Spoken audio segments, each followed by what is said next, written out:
मैं वचन में से पढ़ लूंगी। भजन संहिता 119 वर्स 1 to 11, जहाँ इस प्रकार लिखा है,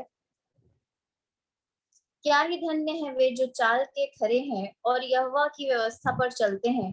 क्या ही धन्य है वे जो उसकी चितौनियों को मानते हैं और पूर्ण मन से उसके पास आते हैं। फिर वे कुटिलता का काम नहीं करते, वे उसके मार्गों में चलते हैं। तूने अपने उपदेश इसलिए दिए हैं कि वे यत्न से माने जाएं। भला होता कि तेरी विधियों को मानने के लिए मेरी चाल चलन दृढ़ हो जाए। तब मैं तेरी सब आज्ञाओं की ओर चित्त लगाए रहूंगा और मेरी आशा न टूटेगी। जब मैं तेरे धर्म नियमों को सीखूंगा, तब तेरा धन्यवाद सीधे मन से करूंगा। मैं तेरी विधियों को मानूंगा, मुझे पूरी रीति से न तज। जवान अपनी चाल को किस उपाय से शुद्ध रखे, तेरे वचन के अनुसार सावधान रहने से। मैं पूरे मन से तेरी खोज में लगा हूँ, मुझे तेरी आज्ञाओं की बाट से भटकने ना दे। मैंने तेरे वचन को अपने हृदय में रख छोड़ा है कि तेरे विरुद्ध पाप न करूं। परमेश्वर पिता इस पढ़े जाए वचन और वचन के सुने जाने पर आशीष दें। और मम्मी प्रार्थना में अगुवाई करेंगी। आइए हम प्रार्थना में जाएं। हे हमारे दयालु समर्थी पिता परमेश्वर, प्रभु यीशु मसीह में होकर आपके पवित्र चरणों के पास आते हैं। धन्यवाद की भेंट चढ़ाते हैं अभी तक के जीवनों के लिए पिता परमेश्वर और आशीषों के लिए। पिता परमेश्वर, धन्यवाद देते हैं कि हम सब प्रिय लोग अपने इस मीटिंग में जुड़ने पाए पिता परमेश्वर। ये आपकी दया करुणा का फल है पिता परमेश्वर। पिता परमेश्वर, हमारी इस छोटी सी मीटिंग में पिता परमेश्वर आपकी उपस्थिति चाहते हैं। पवित्र आत्मा हमारी सहायता करे। हमारे इस सभा में जो भी हम गीत गाते हैं, स्तुति महिमा करते हैं, बच्चों के द्वारा पदों का बोला जाना और पिता परमेश्वर गवाहियों का बोला जाना और पिता परमेश्वर वचन जो बोया जाता है पिता परमेश्वर, उस पर आपकी विशेष आशीष होने पाए और सारी चीजें आपको ग्रहण योग्य होने पाए।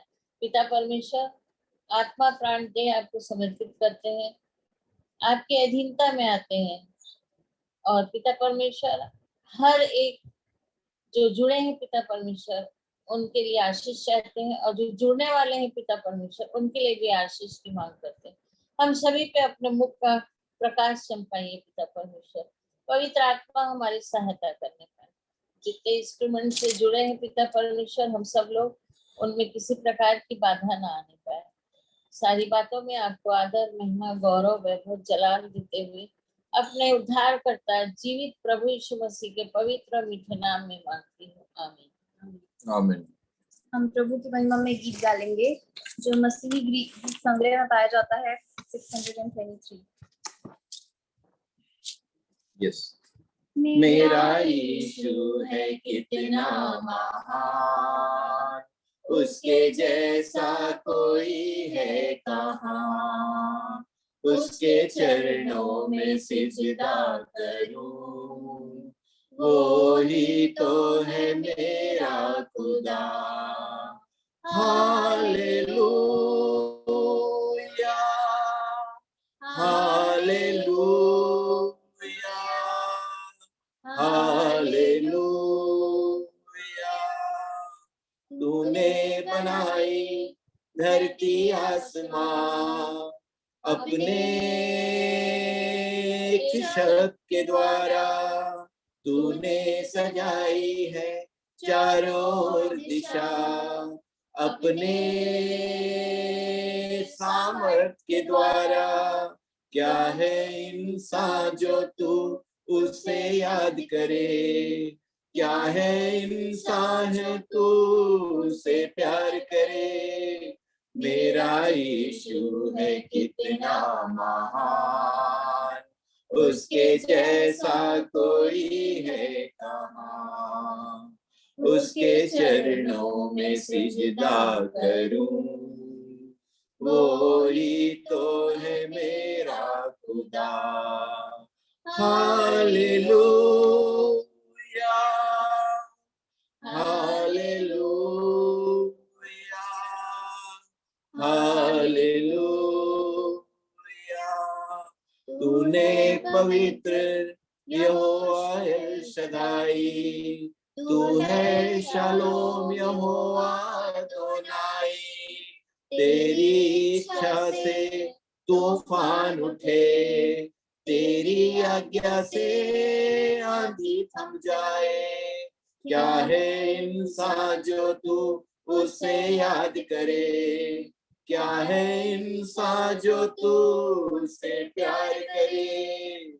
मेरा यीशु है कितना महान, उसके जैसा कोई है कहाँ। उसके चरणों में सजदा करूं, वो ही तो है मेरा खुदा। Hallelujah, hallelujah, hallelujah. प्रभु को महिमा मिले। अब आप सबों को अवसर है प्रभु की महिमा में गीतों को गाने का।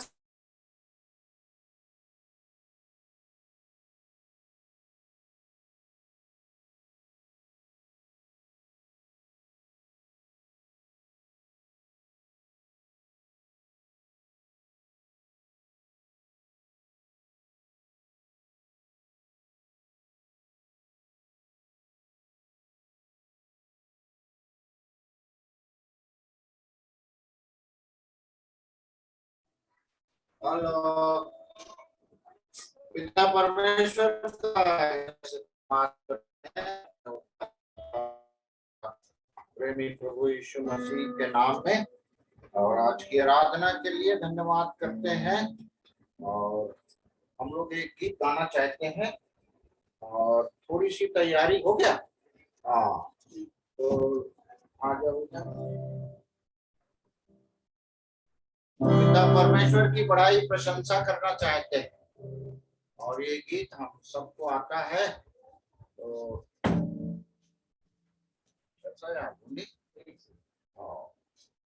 तो तारीफ तारीफ मिल के करो सारे तारीफ यीशु की जो है 11 मुंजी। तो इंस्ट्रूमेंट सेट करने में समय लग गया, क्षमा चाहते हैं। रेडी?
करते हैं, हमारा विश्वास है। आवाज हम लोग जोर जोर से गा रहे थे यहाँ, परंतु आप सब हम लोगों के साथ मिलकर पिता परमेश्वर का तारीफ तारीफ तारीफ में सम्मिलित हुए हैं, क्योंकि यीशु मसीह हमारा उद्धार करता, हमारा प्यारा जी है।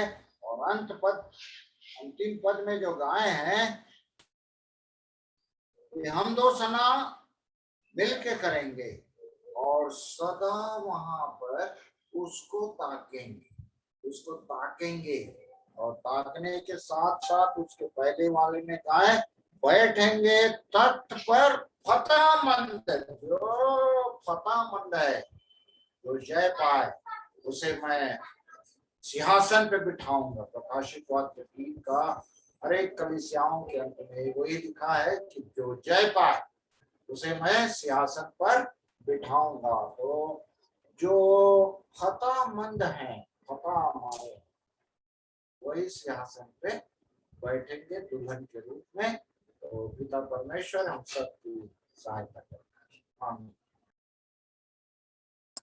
मामू दादा के परिवार को, साथ में मुनी और एपी को इस सुंदर गीत के द्वारा प्रभु की स्तुति करने के लिए धन्यवाद। और भी आप लोगों को अवसर होगा।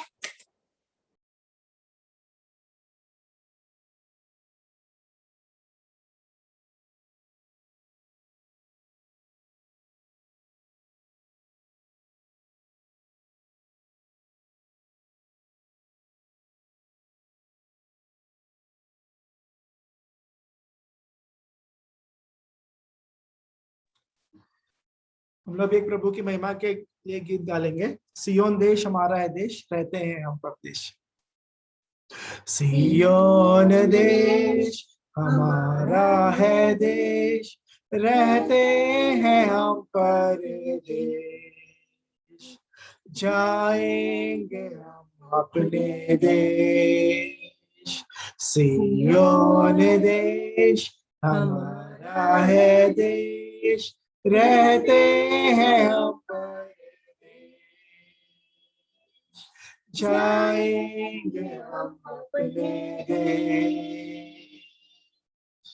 Hallelujah hallelujah hallelujah hallelujah hallelujah hallelujah hallelujah hallelujah. Manna लगाए यहाँ, जाना है हमको वहाँ। मन्ना लगाए यहाँ, जाना है हमको वहाँ। यहाँ के सुखों का अंत होगा, यहाँ के सुखों का अंत होगा। वहाँ के सुखों का अंत न होगा, वहाँ के सुखों का अंत न होगा। सियोन देश हमारा है देश, रहते हैं हम परदेश। जाएंगे हम अपने देश। दुख जो हमारे यहाँ न होंगे फिर वहाँ। दुख जो हमारे यहाँ न होंगे फिर वहाँ। सारे दुखों का अंत होगा, सारे दुखों का अंत होगा। दुख के वो आंसू यीशु पोंछेगा, दुख के ये आंसू यीशु पोंछेगा। सियोन देश हमारा है देश, रहते हैं हम परदेश। जाएंगे हम अपने देश। आएगा यीशु यहाँ, ले जाएगा हमको वहाँ। आएगा यीशु यहाँ, ले जाएगा हमको वहाँ। वादा यीशु का पूरा होगा, वादा यीशु का पूरा होगा। अनंत जीवन हमको मिलेगा, अनंत जीवन हमको मिलेगा। सियोन देश हमारा है देश, रहते हैं हम परदेश, जाएंगे हम अपने देश। Hallelujah hallelujah hallelujah hallelujah hallelujah hallelujah hallelujah. प्रभु को महिमा मिले उसके इस अच्छे वायदे के लिए और हमारी आशा के लिए कि हम उनके देश में हम जाएंगे एक दिन। प्रभु को महिमा मिले। Thank you. अमन चाचा, चाची और मिष्टी को इस गीत के द्वारा एक बार फिर से हमें रिमाइंड करने के लिए कि हम इस संसार में, हम इस डेरेसरी के घर में अपना मन पूरी रीति से ना लगाए और अनंत जीवन के लिए जो हम तैयारी कर रहे हैं उस आनंद के लिए, क्योंकि यहाँ का सचमुच में इस यहाँ पे जो सुख है उसका तो अंत हो जाएगा, लेकिन वहाँ के सुखों का कभी अंत नहीं होगा। तो अमन चाचा और उनके फैमिली को इस गीत के द्वारा हमको याद दिलाने के लिए धन्यवाद। और भी आप समूह का अवसर होगा प्रभु की महिमा में गीतों को गाने का।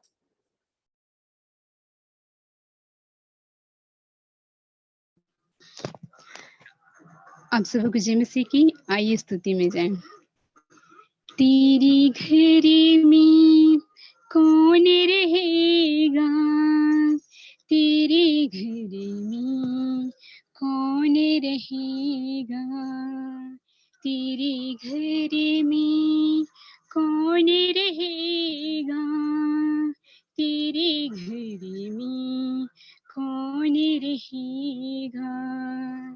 तेरे पाके मकाम में किसको चैन मिलेगा, तेरे पाके मकाम में किसको चैन मिलेगा। तेरे घर में कौन रहेगा, तेरे घर में कौन रहेगा। बुजुर्ग से पी चलेगा और भले काम करेगा, बुजुर्ग से पी चलेगा और भले काम करेगा।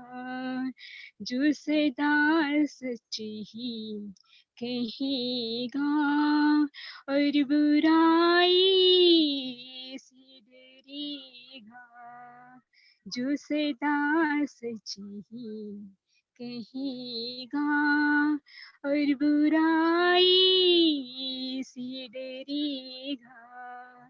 वो तेरे घर में रहेगा, वो तेरे घर में रहेगा। तेरे घर में कौन रहेगा, तेरे घर में कौन रहेगा, तेरे घर में कौन रहेगा, तेरे घर में कौन रहेगा। तेरे पाके मकान में किसको चैन मिलेगा, तेरे पाके मकान में किसको चैन मिलेगा। तेरे घर में कौन रहेगा, तेरे घर में कौन रहेगा। ना दोस्तों की बढ़ी में, ना पड़ोसी की बुराई, वो जो डरती है खुदा से, उनकी करता हूँ बढ़ाई। ना दोस्तों की बढ़ी में, ना पड़ोसी की बुराई, वो जो डरती हैं खुदा से, उनकी करता हो बढ़ाई। वो तेरे घर में रहेगा, वो तेरे घर में रहेगा।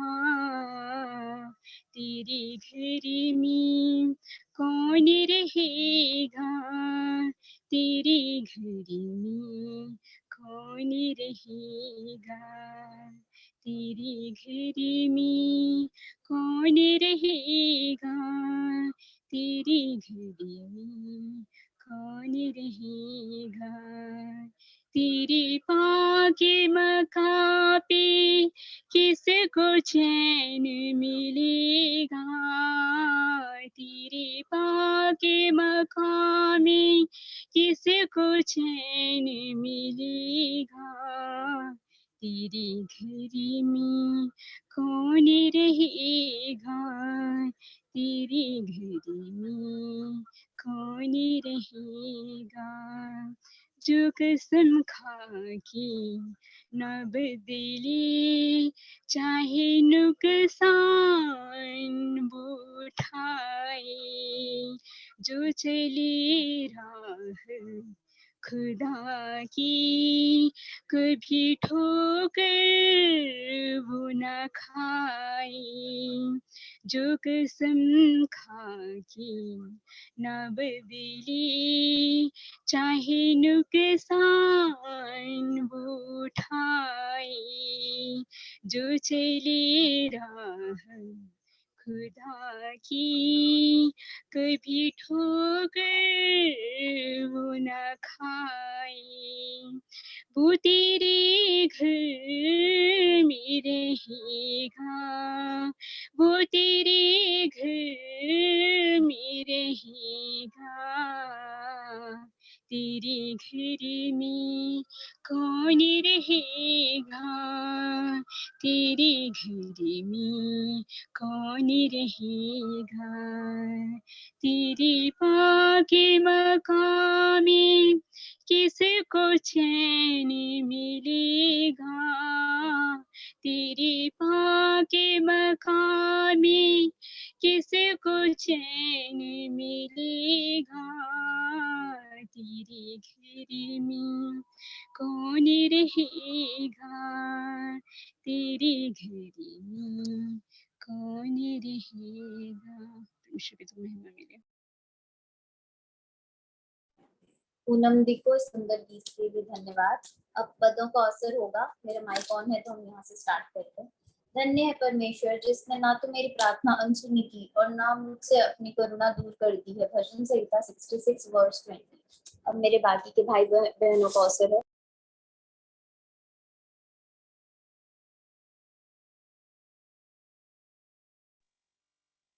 मेरा ध्यान करना उसको प्रिय लगे, क्योंकि मैं तो यहोवा के कारण आनंदित रहूंगा। भजन संहिता 104 का 34।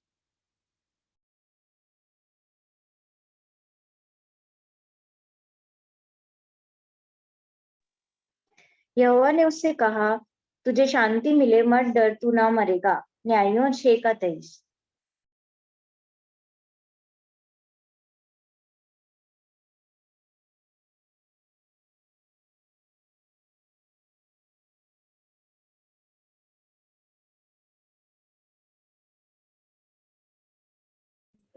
पहला कुरिन्थी 2 का 14।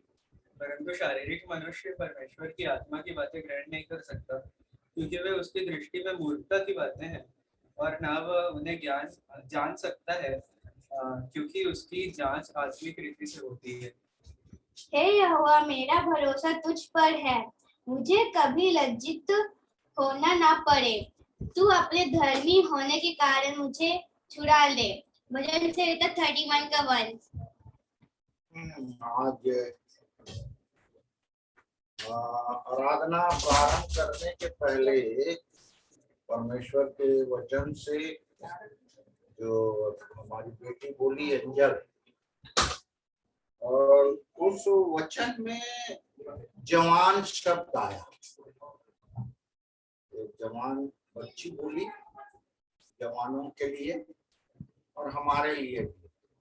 तो जैसे ही बोली तो मेरे को जवानी का एक पद याद आ गया और उसको मैं खोला और मैं धन्यवाद करता हूँ कि जो संचालन जो कर रही है प्रिपरेशन नहीं पता नहीं की है कि नहीं की है। मम्मी पापा को तो बोली छोटी भाई प्रार्थना आप करना, बाइबल वचन कौन रखेगा, ये तैयारी हुई है। परंतु अचानक कोई पद गीत गाने के तुरंत बाद उस रेफरेंस को लेकर उस पे अपने विचार को प्रभु के सम्मुख रख के बोलना, ये बहुत अच्छी बात है। क्योंकि मैं जहां जहां अपने स्कूलों में गया अनाउंसमेंट मेरे नाम पे रहता था, क्योंकि सीसीए इंचार्ज में रहता। सीसीए मतलब एक्स्ट्रा करिकुलर जो एक्टिविटीज होते हैं, स्पेशली केंद्रीय विद्यालय में हर सैटरडे को 2 पीरियड रहता है और कोई भी फंक्शन होता था विद्यालय में, जहां भी मैं गया पता नहीं प्रभु ने क्या मुझ पर अनुग्रह किया। वहाँ कंपेयरिंग, आजकल कंपेयरिंग बोलते हैं, पहले अनाउंसमेंट इसके नाम पे, तो मेरे नाम पे अनाउंसमेंट रहता था और पूरा शुरू से ले एनुअल फंक्शन विशेष करके, और वो प्रिपेयर्ड रहता था क्योंकि हम रिहर्सल में सभी आइटम को देख लेते थे, उसका थीम क्या है और थीम के अनुसार हम तैयारी कर लेते थे और बोल देते थे।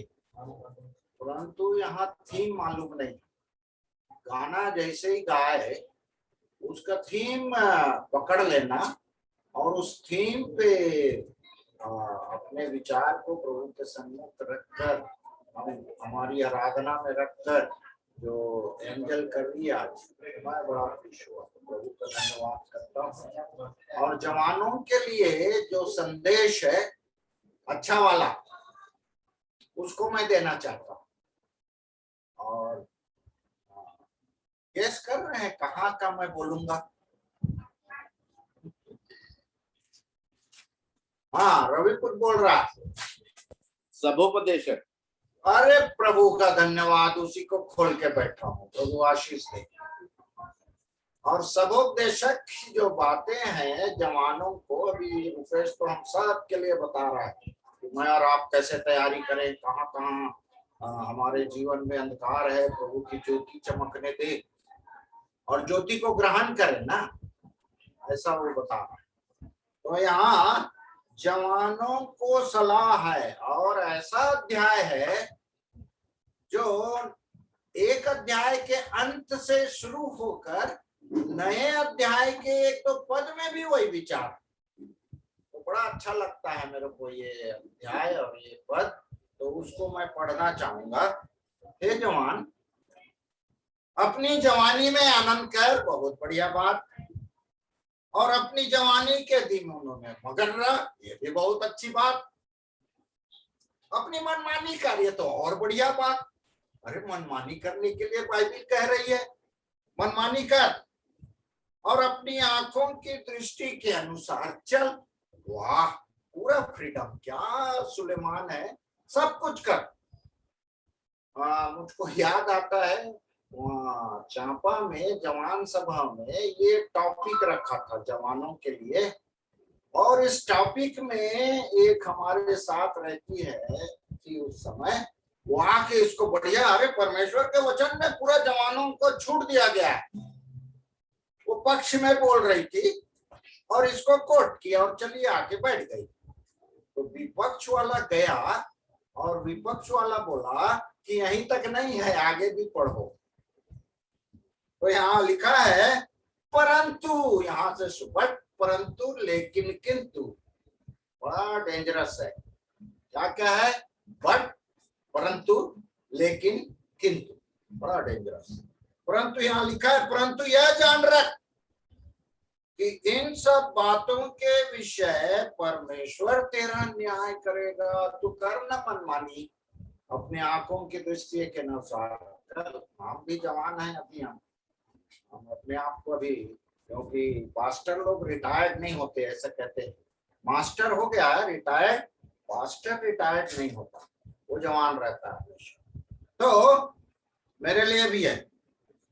और 10 पद में यहाँ ऐसा लिखा है, अपने मन से खेद और अपनी देह से दुख दूर कर, क्योंकि लड़कपन और जवानी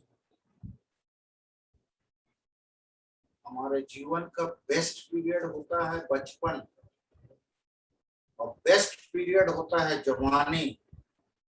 बुढ़ापा का कहीं कुछ नहीं। बुढ़ापा में के बारे में भी परमेश्वर का वचन बहुत कुछ कहता है, परंतु ये लड़कपन और जवानी दोनों व्यर्थ है, कहता था। और उसके बाद 12 अध्याय का पहला पद, अपनी जवानी के दिनों में अपने सृजनहार को स्मरण कर। यही नहीं होता है।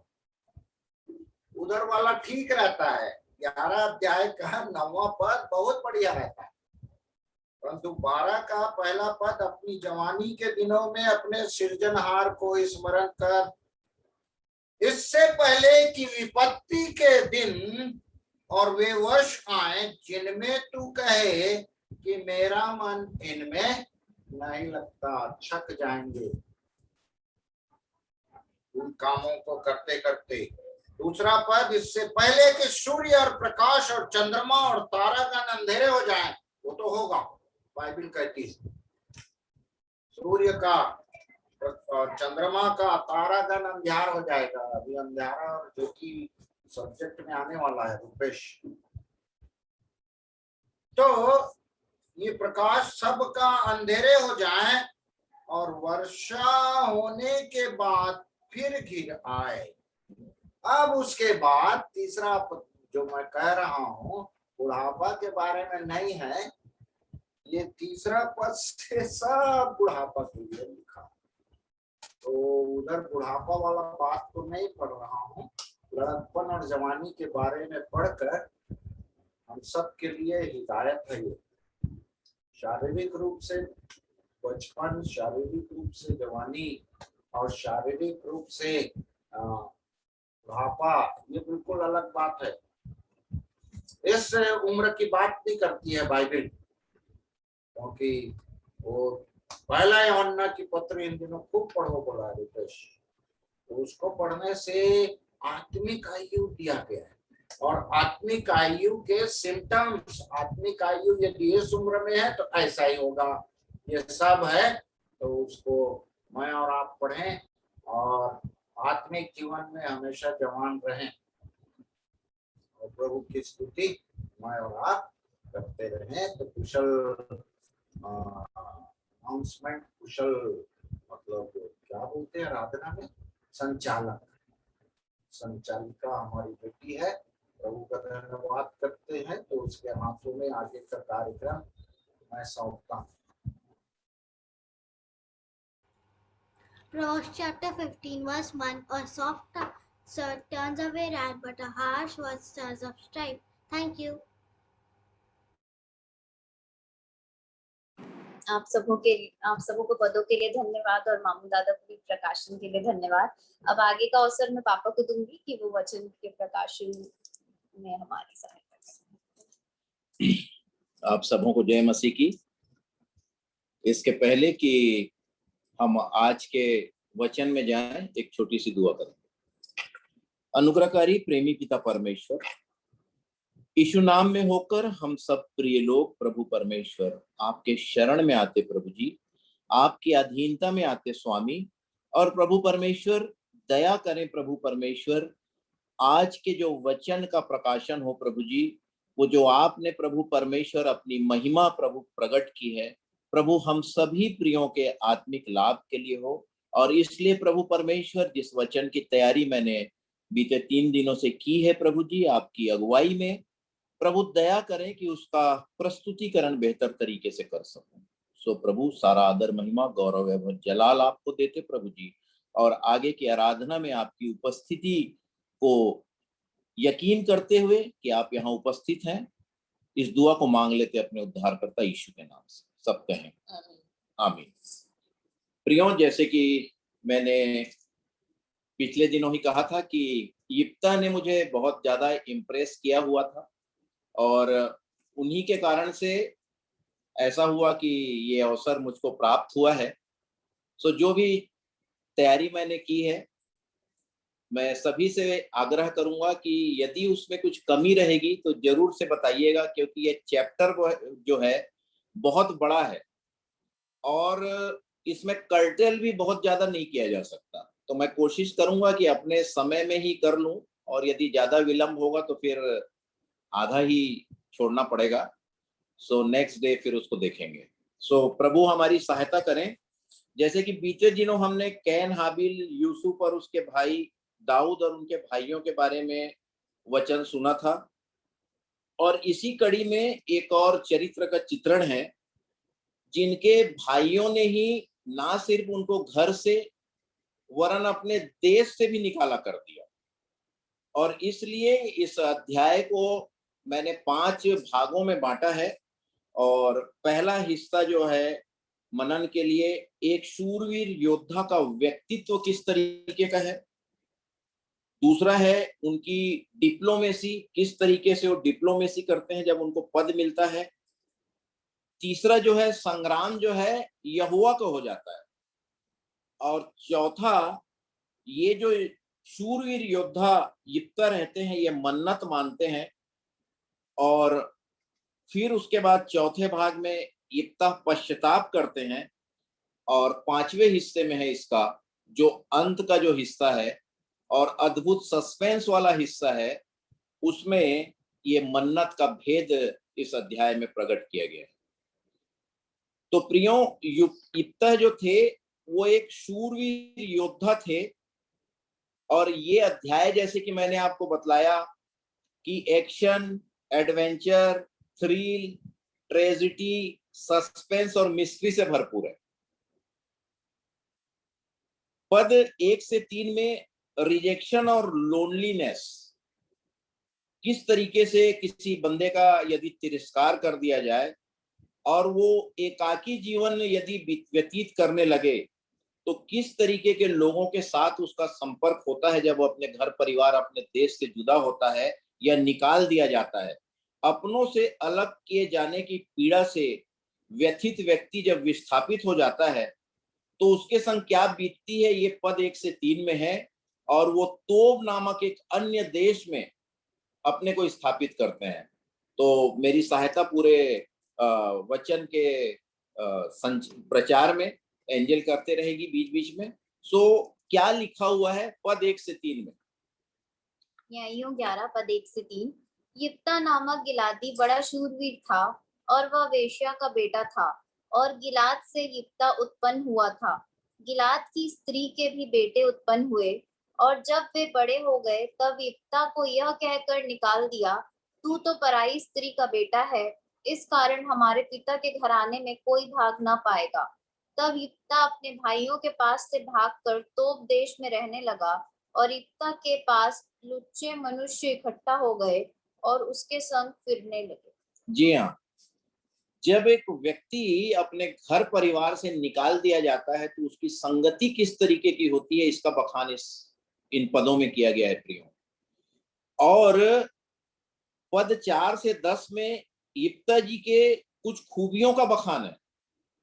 ये निकाल तो दिए गए इसलिए कि जिस प्रकार हम आरंभ में पाते हैं कि जिस प्रकार से इब्राहिम की भी जो पहली संतान थी वो जो दासी के पुत्र से उत्पन्न हुए थे इस्माइल, तो हाजिरा को भी निकाल दिया जाता है।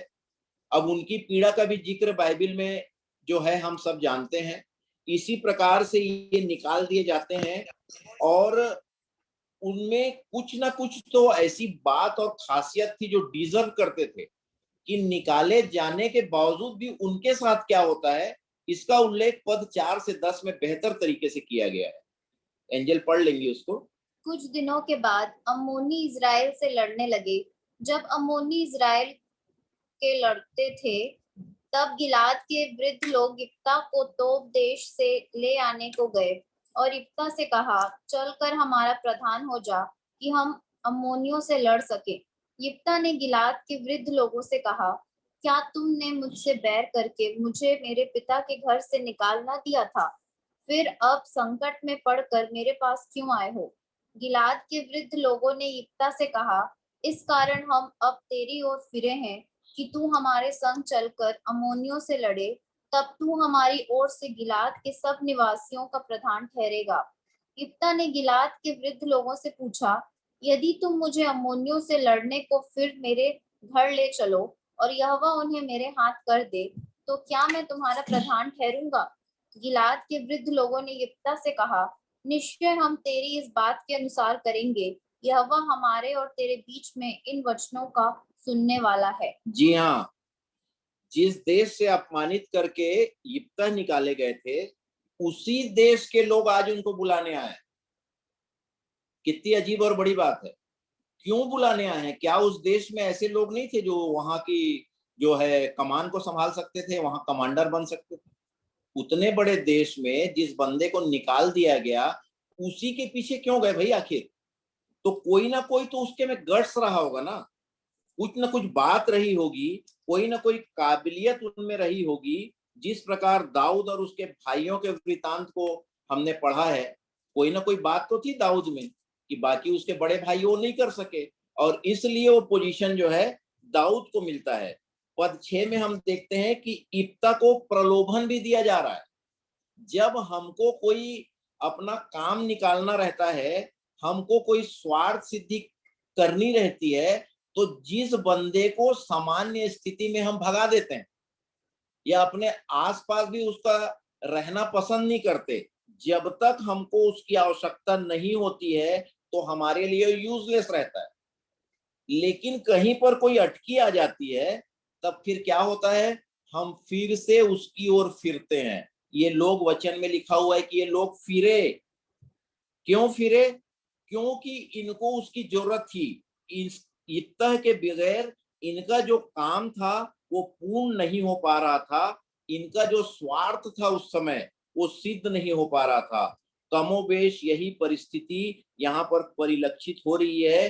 पूरे गिलाद देश में समस्या है और उसका निवारण करने वाला कौन है? केवल और केवल इनकी दृष्टि में ये बंदा है जिनका नाम यिप्तह है। जैसे कि पहले ही लिखा हुआ है, पहले ही पद में, कि ये शूरवीर थे। और पद 7 में हमने जो सुना है अभी वचन में, वचन के अध्ययन में, कि समय किसी का जो है समय बलवान होता है। हमेशा से बाइबल में हम जानते हैं कि समय बलवान होता है, और ये जो लाइफ साइकिल है हमारी वो चलती रहती है। चक्र जो है निरंतर घूमता रहता है। समय का जो काल चक्र है वो निरंतर चलता रहता है, और एक समय ऐसा ही आता है कि जो भी हम बोते हैं, बाइबल हमको बताती कि वही काटते हैं। एक समय चक्र जब पूरा हो जाता है, एक टाइम पीरियड जब पूर्ण हो जाता है, तो हम जो भी बोए रहते हैं उसी को हमको काटना पड़ता है। और जो लिखा हुआ है पद 8 में, जिसकी जरूरत हमें पड़ी उसकी ओर फिरना तो पड़ेगा प्रिय। इन लोग भी फिरे थे, मुझको और आपको भी फिरना तो पड़ेगा, क्योंकि उन्हें यकीन है कि उनकी पर्सनालिटी पर कि यदि वो हमारी ओर से लड़ेगा, यिप्तह की पर्सनालिटी पे इनको पूरा भरोसा है कि यदि ये व्यक्ति हमारी ओर से लड़ेगा तो हम इस लड़ाई को अवश्य जीत लेंगे। या यूं कह लें कि संकट की घड़ी में गिलाद की प्रजा जो है छुटकारे के लिए जो है यिप्तह के शरण में चली आई। यिप्तह के सिवा उनके पास कोई भी विकल्प नहीं है जो इस समस्या से उनको छुड़ा सके। इसलिए उन लोग सरेंडर तो क्या, सबमिशन करके मिन्नत कर रहे हैं पूरी रीति से, मतलब गिड़गिड़ा रहे हैं जो बोलते हैं ना, बिल्कुल साष्टांग हो गए हैं उसके ऊपर और मिन्नत कर रहे हैं, सहायता मांग रहे हैं और कहीं ना कहीं पद का प्रलोभन भी दे रहे हैं कि भैया तू चले चल हमारे संग और जो भी होगा प्रधान बन जाना, हमारा न्यायी बन जाना। उसको हर तरीके से लपेट रहे हैं किसी भी तरीके से। मतलब ये ठान के आए हैं कि ये जो देश से निकाला गया बंदा है, इसको हम अपने स्वार्थ के लिए, अपने जो प्रजा है वहां के जो निवासी हैं उनको विजयवंत करने के लिए इस इप्ता को किसी भी तरीके से मना लें। और जब हम पर कोई संकट आ पड़ती है इस तरीके का, तब हम लोग क्या करते हैं प्रियो? जिस तरीके से उस गिलादवासी वृद्ध लोग यहाँ पर गए संकट के समय, जब मेरे और आपके ऊपर संकट आती है तो हम लोग क्या करते हैं? मेरा और आपका यीशु सरेंडर होने पर निशर्त स्वर्ग का राज्य दे रहे हैं। इन लोग तो वहां पर फिर गए, वृद्ध लोग मन को फिराए, उसके पास गए फिर के कि भैया तू आ जा वापिस। और हमारा प्रभु जो है वो तो निशर्त स्वर्ग के राज्य को हमारे निकट ला रहा है। ये तो कंडीशनल है। यहाँ ये जो लोग गए थे उसको प्रलोभन दे रहे हैं कि हम तेरे को ये कर देंगे, प्रधान बना देंगे, न्यायी बना देंगे। लेकिन मेरा और आपका प्रभु तो हमको निशर्त जो है स्वर्ग के राज्य के निकट ला के दे रहे हैं। केवल मन फिरा, क्योंकि स्वर्ग का राज्य निकट। क्या हम शरणागत हैं अपने प्रभु के प्रति या प्रभु में? पद 9 में फिर से इंटरेस्टिंग वाकया है। इप्ता अवार्ड चाह रहे हैं, जो अभी एंजल ने पढ़ा। इप्ता अवार्ड चाह रहे हैं कि यदि मैं चला गया तेरे संग, तुम लोगों के संग, तो क्या तुम लोग मेरे को अपने प्रधान बना दोगे? इप्ता अवार्ड चाह रहे हैं कब? जब मैं जंग जीत जाऊंगा तो तुम लोग मुझे प्रधान बना देना। यहाँ पर वचन में अभी यही पढ़ा गया कि जब मैं लड़ाई को जीत जाऊंगा, हम सब मिलके जो लड़ाई लड़ेंगे उसको जीतने के बाद तुम मुझे क्या करना? प्रधान बनाना। किंतु अभी उनके लिए इतना अधिक महत्वपूर्ण है, इतना इंपॉर्टेंस है इस पर्सनालिटी, ये पर्सनालिटी इप्ता की, कि अभी तो जंग आरंभ भी नहीं हुई है, लेकिन उसको एडवांस में ये अवार्ड दे दिए। तू अभी से बन गया भैया हमारा प्रधान, लेकिन चल। अभी जो वचन पढ़ा गया ये बताया गया ना हमको कि उसको अवार्ड भी दे दिए। ये बोल रहा है कि मुझको प्रधान बनाना जब मैं जंग जीत जाऊंगा, लेकिन इन लोग उसको अभी से प्रधान मान लिए। मतलब ये था कि किसी भी रीति से, एन केन प्रकारेण जिसको बोलते हैं, चल भैया तू हमारे संग। काश मेरे और आपके जीवन में भी ऐसा कुछ हो, उस इंपॉर्टेंट पर्सनालिटी के लिए जिसका नाम यीशु ही नहीं परंतु प्रभु यीशु मसीह है, और हमारे लिए उनके पास अवार्ड रखा हुआ है, जो प्रकाशित वाक्य में हमने सीखा है। पद 8 में गिलाद के वृद्ध लोग इप्ता से कहते हैं, इस कारण अब हम तेरी ओर फिरे हैं कि तू हमारे संग चलकर अम्मोनियों से लड़े। क्या मैं कह सकता हूं कि हाँ प्रभु, मैं तेरी ओर फिरा हूं? इस कारण हाँ प्रभु, तू मेरी ओर से शैतान से लड़। कि हमको देखना है। पद 10 में फिर से प्रलोभन और कमिटमेंट है। लोग प्रतिबद्ध थे इप्ता को प्रधान बनाने को। और पद 11 में फियर ऑफ गॉड, यहां से ये अध्याय दूसरा चालू हो जाता है। फियर ऑफ गॉड है सांसारिक रूप से शूरवीर योद्धा, डिजर्विंग पर्सनालिटी, और अब इस्राएलियों का प्रधान है ये। जो कुछ उसके साथ घटित हुआ, जो अवार्ड उसे मिला, अपनी सब बातें मिस्पा में यहोवा के सम्मुख कह सुनाया। ये इसकी खासियत है। भले उसको अपने घर वाले जो थे उसको घर से निकाल दिए, देश से निकाल दिए, फिर से वो वृद्ध लोग वापस जाके उसको मनाते हैं, उसको प्रधान का पद दे देते हैं युद्ध आरंभ होने के पहले। लेकिन ये पद 11 में क्या करते हैं? एंजल बेटा पढ़ना उसको पद 11 से। तब यिप्ता गिलाद के वृद्ध लोगों के संग चला और लोगों ने उसको अपने ऊपर मुखिया और प्रधान ठहराया, और यिप्ता ने अपनी सब बातें मिस्पा में यहोवा के सम्मुख कह सुनाई। जी हाँ, उसने तो जो भी बातें हुई थी उसको सबको परमेश्वर के सम्मुख जो है प्रियो कह सुनाई। लेकिन मुझको और आपको इस संसार में जब कोई पद प्रतिष्ठा मिलती है, कोई अवार्ड मिलता है, कोई प्रमोशन मिलता है, विभिन्न प्रकार के क्षेत्र हैं हमारा, और जिसमें हमको कभी ना कभी कुछ ना कुछ अवार्ड मिलते रहते हैं, हम किससे सबसे पहले शेयर करते हैं? ये सोचने का विषय है, ये मनन करने का विषय है। इप्ता ने तो सारी बातें जो भी उसका अवार्ड मिला परमेश्वर के सन्मुख रख दिया, और मैं और आप क्या करते हैं? प्रभु को ये बात की जानकारी देते हैं जो भी हमारे संग होता है, या किसी रिश्तेदार को, किसी ओहदेदार, किसी पदाधिकारी को, या जुलूस निकालते हैं, कोई posters, banners, WhatsApp, photography, videography. कई देखते हैं ना, एक केला दे रहे हैं और 10 लोग हैं, हाथ 10 लोग का है और केला एक है। तो क्या इस तरीके का काम करते हैं? प्रियो, मैंने तो ऐसे ऐसे लोग देखे हैं कि जिन्होंने अपने माता पिता के चरण स्पर्श कभी नहीं किए, लेकिन फ्लैटरिंग करने के लिए और अपने काम को निकालने के लिए बड़े बड़े नेताओं के और विभिन्न लोगों के पैरों को छूते हैं। सो प्रभु हमारी सहायता करे कि कभी भी ये स्थिति हमारे सामने ना आए। जो भी हमारे जीवन में घटित हो, सबसे पहले उसको प्रभु के सम्मुख रखना है। प्रधान ठहरने के बाद यिप्तह यहोवा के सम्मुख गए। पद 12 से जो 28 तक है, इसमें टोटल जो है यिप्तह और अम्मोनियों के राजा के बीच में जो डिप्लोमेसी है उसका वर्णन है।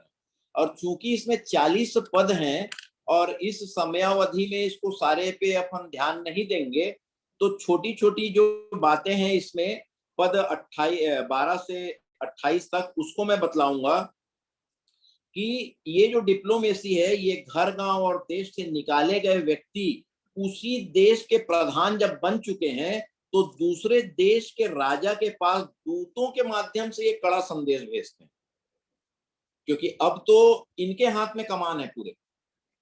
इस युद्ध को लड़ने के लिए ये कमांडर है, और जब ये कमांडर बन जाते हैं तो अपने पद का, अपने पावर का सदुपयोग करते हुए ये दूत भेजते हैं। किसके ऊपर? जो चढ़ाई कर रहा था, जो राजा है। इनके विषय नहीं लिखा है कि ये राजा थे, ये तो खाली प्रधान लिखा हुआ है। ये मुखिया बनाए गए थे, राजा नहीं थे। लेकिन इनका पावर देखिए, मतलब बहुत इंटरेस्टिंग है, वाकई मजेदार है कि एक बंदा जो एक गांव का, एक देश का जो है वो प्रधान बना हुआ है, वो कितना पावरफुल है। और उसके गट्स की क्या बात है कि वो राजा के पास दूत भेज रहे हैं, और दूत जो भेजते हैं वो क्या करते हैं, मतलब जबरदस्त जलवा रहा होगा इन। निश्चित रूप से यिप्तह की पर्सनालिटी के बारे में लोग जानते तो रहे होंगे कि है भाई कोई यिप्तह नाम का बंदा। तो क्योंकि दो देशों के प्रधानों के बीच में यदि किसी भी प्रकार की युद्ध की स्थिति आती है तो एक प्रोटोकॉल रहता है, और उसमें या तो राजदूत जो उनके बनाए हुए जो एम्बेसडर रहते हैं सारे देशों के, उन लोग आपस में बात करते हैं, या फिर जरूरत पड़ता है तो डायरेक्ट राजा टू राजा या प्रधानमंत्री से प्रधानमंत्री बात करते हैं। ये है उनका प्रोटोकॉल। लेकिन यहाँ पर पूरे अध्याय में यिप्तह ने ही दूसरे राजा के पास अपने दूत भेजे हैं। मतलब आप कह सकते हैं कि टोटली ये डिक्टेटरशिप है, या तहलका.com जैसे बोलते हैं वैसा टाइप का इनका रोल रहा है। जो यिप्तह है, इनका जलवा जबरदस्त दिख रहा है इसमें।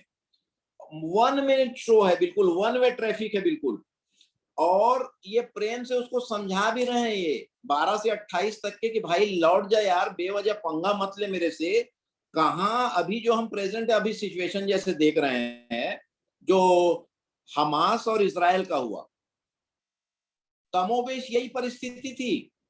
अभी जो है एक पर्टिकुलर कुछ स्थान के लोग, हमास एक छोटा सा कस्बा और जगह, पैलेस्टाइन ने इनके साथ फाइट नहीं करी इजराइल के साथ, एक हिस्सा उसी प्रकार से ये जो बड़ा हिस्सा है उसको चैलेंज कर रहे हैं ये कि बेवजह लड़ाई मत कर, उसको समझाइश दे रहे हैं यिप्तह कि तू चले जा, बेवजह युद्ध मत कर मुझसे। पद 13 में अम्मोनियों के राजा यिप्तह के दूतों को क्लियरिफिकेशन दे रहे हैं। अब स्थिति ये आ गई है कि ये जो प्रधान बंदा है ये एक राजा के पास दूत भेजे हैं, और राजा इनसे डायलॉग नहीं करके किनसे कर रहे हैं? पद 13 के अनुसार इनके दूतों से बात कर रहे हैं। मैं और आप इनकी जगह रहते तो क्या करते? यदि मैं और आप इनकी जगह रहते, हम राजा रहते, और किसी देश का एक तो कमांडर जो है वो अपने दूत को भेजता, तब क्या करते हम लोग? सोचिए क्या करते। यहां लेकिन जो है यिप्तह जो है केवल अपने दूतों को राजा के पास भेज रहे हैं, और राजा साहब जो है उनके दूतों से वार्तालाप कर रहे हैं। पद 14 में रिप्लाई पाकर फिर वो दूत भेज रहे हैं अपने, ताकि उनके फरमान जो है वो अम्मोनी के राजा को सुनाया जाए। पद 14 में ये स्थिति है। फिर उसके बाद देखते हैं हम पद 15 से 26 तक दोनों प्रधानों के बीच का जो संवाद है उसी का वर्णन है, इसलिए हम समय बचाने के लिए सीधे आगे जाएंगे। और पद 27 तक यिप्तह जो है अम्मोनियों को राजा को समझाइश देते रहते हैं, जो भी होता है उनको पद 27 तक के वो समझाइश ही देते रहते हैं कि बेवजह तू लड़ने के लिए मुझको मत उसका। और परंतु पद 28 में लिखा है, बेटा पढ़ना। तो भी अम्मोनियों के राजा ने यिप्तह की ये बातें न मानी जी जिनको उसने कहला भेजा था। जी हाँ, अब स्थिति ये आ गई कि ये जो देश से निकाले गए हैं वो दूसरे देश चले गए, वहां रहने लगे। उसके बाद जब जरूरत पड़ी उस देश के लोगों को कि बाहरी आक्रमणकारी उनके ऊपर आक्रमण कर रहे हैं और वो सक्षम नहीं उनसे लड़ने के लिए, तो दूसरे भाग में ये पाया गया कि यिप्तह जी को प्रधान बना दिया गया। अब यिप्तह जी जो अम्मोनियों के राजा है उसको मैसेज किए, बार बार उसको समझाए, पद 27 तक उनको समझाते रहे। ये कंडीशन है, ये डिप्लोमेसी का काम पूरा उन्होंने किया कि लड़ाई अंत तक ना हो। लेकिन 28 पद में हमने अभी पढ़ा कि अम्मोनियों के राजा ने यिप्तह की बात नहीं मानी। अब आता है इसका तीसरा भाग, न्यायों 11:29 से 33। प्रियो, इस चैप्टर का जो आरंभ है, अब ये बाजी दूसरे हाथ में चली गई। अब ये संग्राम यहोवा का हो गया है, लेकिन यिप्तह यहां पर गड़बड़ी कर बैठते। ये जो तीसरा भाग है, संग्राम यहोवा का हो चुका है, लेकिन यिप्तह यहां गड़बड़ी कर बैठते हैं। नीति वचन 3:5 से 7 में जो लिखा है वो यिप्तह यहां पर ये चूक कर डालते हैं। बेटा पढ़ना तो, नीति वचन 3:5 से 7। तू अपनी समझ का सहारा न लेना, वरन संपूर्ण मन से यहोवा पर भरोसा रखना, उसी को स्मरण करके सब काम करना, तब वह तेरे लिए सीधा मार्ग निकालेगा। अपनी दृष्टि में बुद्धिमान ना होना, यहोवा का भय मानना और बुराई से अलग रहना। जी हाँ, यही चूक हो गई। इन्होंने अपनी समझ का सहारा लेकर अपनी दृष्टि में बुद्धिमान बन बैठे और मन्नत मांग लिए। उतावलेपन में किए गए इस मन्नत के अति भयावह और घातक अंजाम की कल्पना भी उन्हें ना थी। बेटा पढ़ना जरा 11 से 33 तक। 11 से 33। 11 to 33, सॉरी 11, 29 to 33। तब यहोवा का आत्मा यिप्तह में समा गया जी। और वह गिलाद और मनश्शे से होकर गिलाद के मिस्पे में आया और गिलाद के मिस्पे से होकर अम्मोनियों की ओर चला। और यिप्तह ने यह कहकर यहोवा की मन्नत मानी, यदि तू निस्संदेह अम्मोनियों को मेरे हाथ में कर दे, तो जब मैं कुशल के साथ अम्मोनियों के पास से लौट आऊं, तब जो कोई मेरे भेंट के लिए मेरे घर के द्वार से निकले वह यहोवा का ठहरेगा और मैं उसे होम बलि करके चढ़ाऊंगा। जी।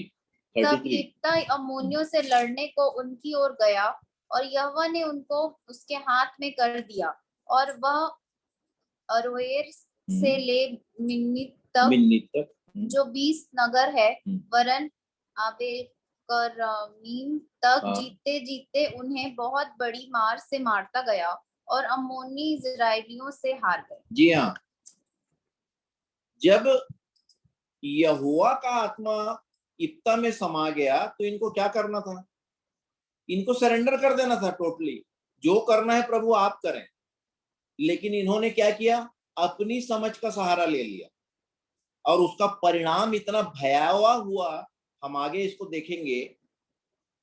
वाकई में अद्भुत रीति से इस वचन का प्रकाशन प्रभु ने दिया हुआ है प्रियो, और इसमें हम देखते हैं कि ये उतावलीपन में मन्नत मांग लेते हैं।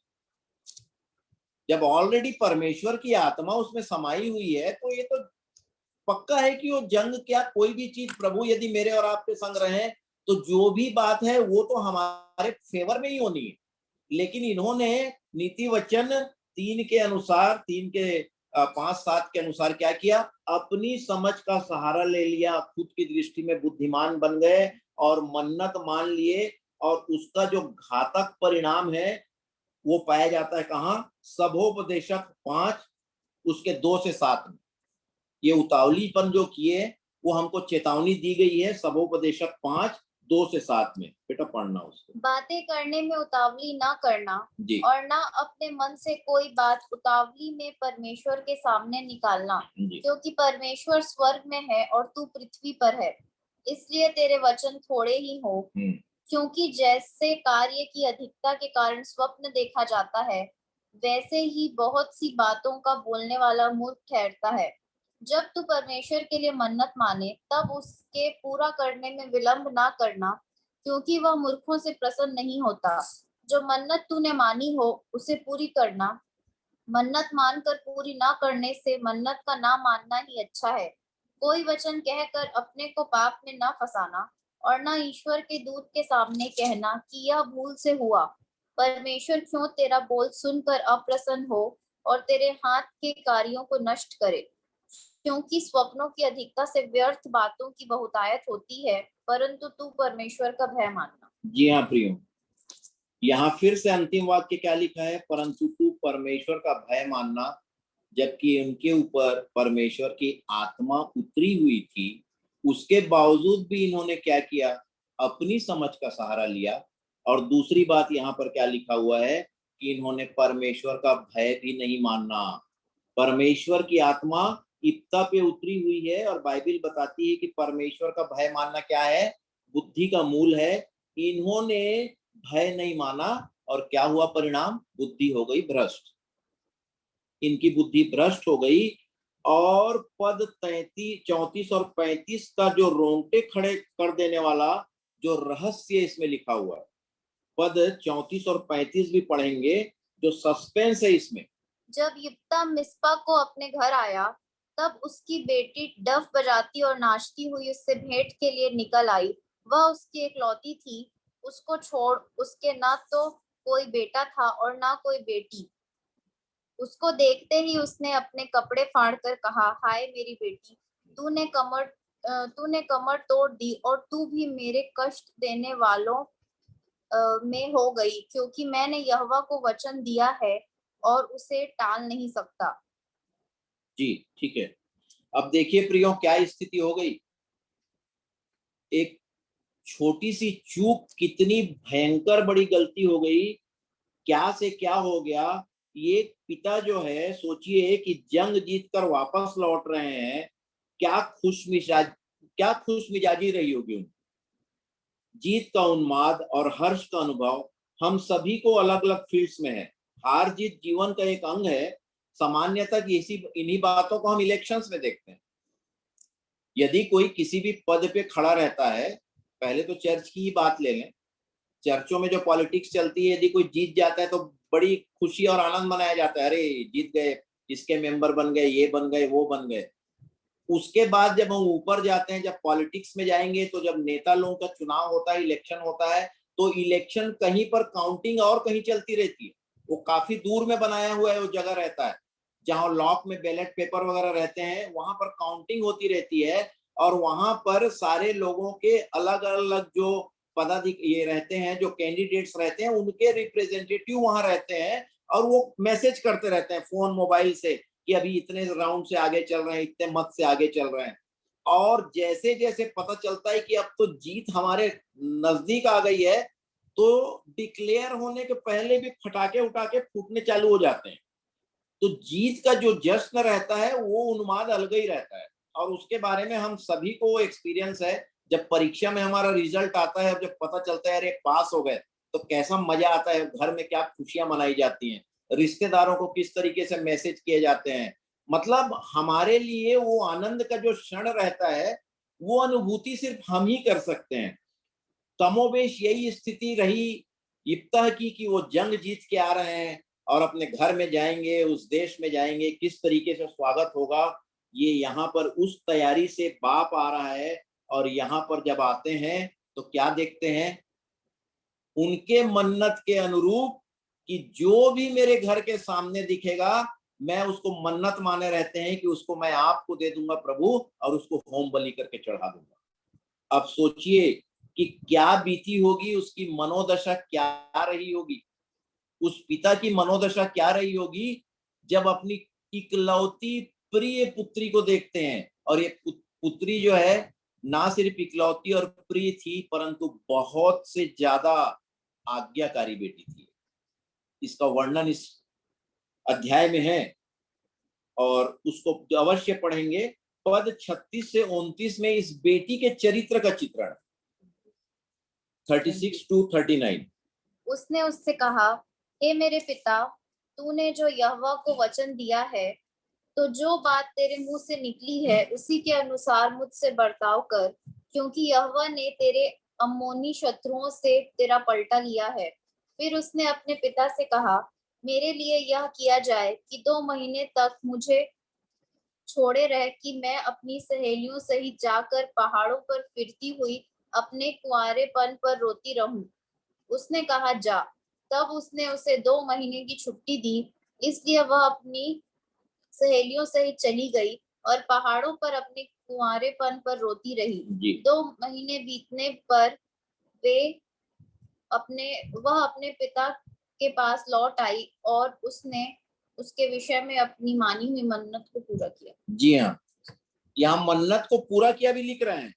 अब ये देख लीजिए प्रियो कि कैसा मार्मिक और रोमांचित करने वाला संवाद है पुत्री और पिता के बीच।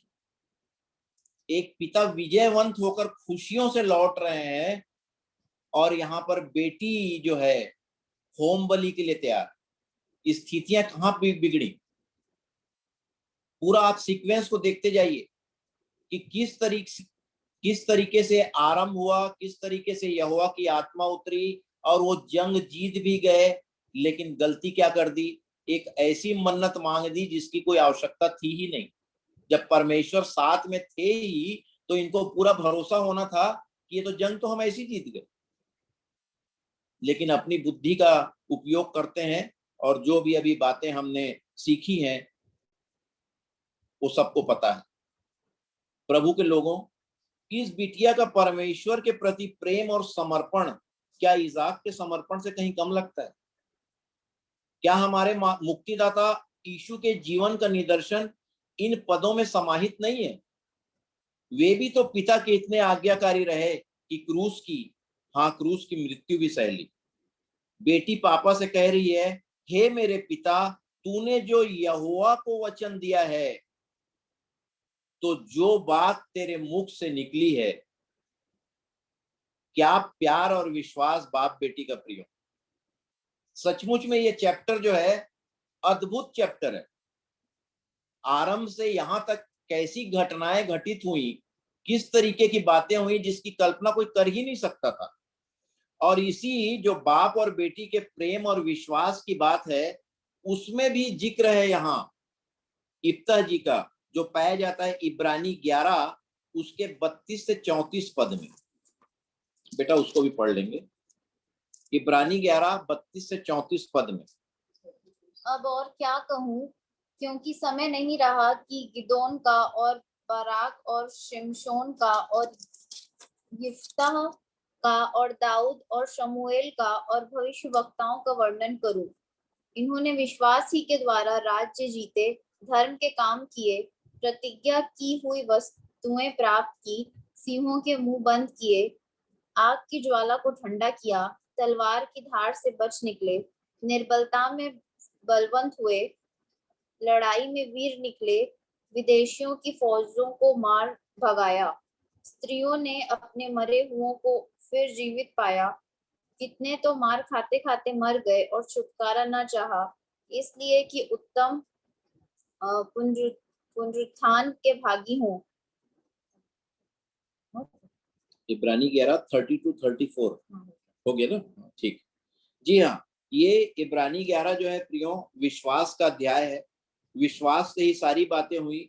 और जैसे कि हमने न्यायों 11:11 में देखा कि इब्ता ने ये सब बातें मिस्पा में यहोवा के सम्मुख कह सुनाई, क्योंकि उन्हें अपने पिता परमेश्वर पर विश्वास था।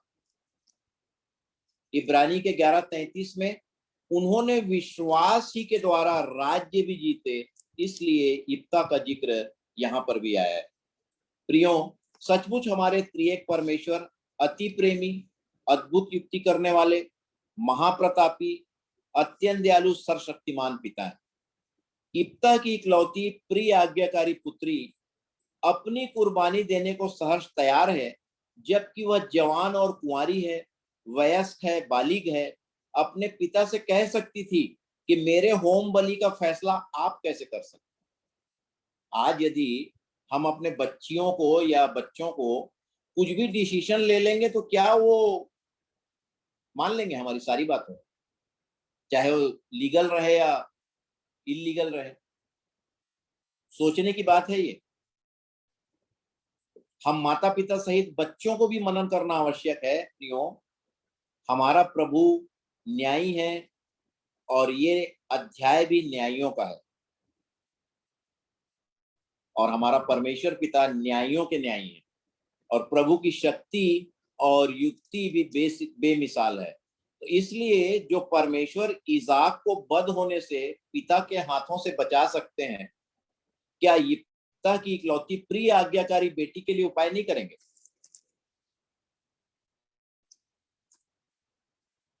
प्रभु की दया हुई कि आखिरकार ये जो लिखा हुआ है पद 39 में, बेटा एक बार पढ़ना तो पद 39। 2 महीने बीतने पर वह अपने पिता के पास लौट आई और उसने उसके विषय में अपनी मानी हुई मन्नत को पूरा किया, और उस कन्या ने पुरुष का मुंह कभी ना देखा था। जी हाँ, मानी हुई मन्नत को पूरा किया। मतलब इसको कईयों बार मैं पढ़ा और मेरे को समझ में आ ही नहीं रहा था कि भैया ये तो मन्नत को पूरी कर लिए, मतलब वो बेगुनाह बच्ची जो है वो तो होम बलि कर दी गई। लेकिन मामा जी आदरणीय, मेरे मामा जी से मैंने चर्चा करी, बोला मामा जी इसमें कुछ ना कुछ तो बात है और खोजना पड़ेगा। तो मामा जी बोले खोजो। बड़े मामा जी मेरे बोले खोजो, कुछ ना कुछ तो बात होगी। क्योंकि मुझको ये लग रहा था कि आखिर उस बच्ची की मतलब गलती कहाँ थी इसमें, वो बच्ची इस पिक्चर में आई कहाँ से कि बेवजह उसकी बलि उसके पापा दे दें। और यहाँ पर लिखा हुआ है कि मन्नत पूरी की गई। और सचमुच प्रियो, प्रभु का लाख लाख शुक्रिया मैं अदा करता हूं कि इसका जवाब मुझको मिला जब मैं ढूंढा और पाया। और वो जवाब पाया जाता है व्यवस्था विवरण 12 उसके 31 और 32 में।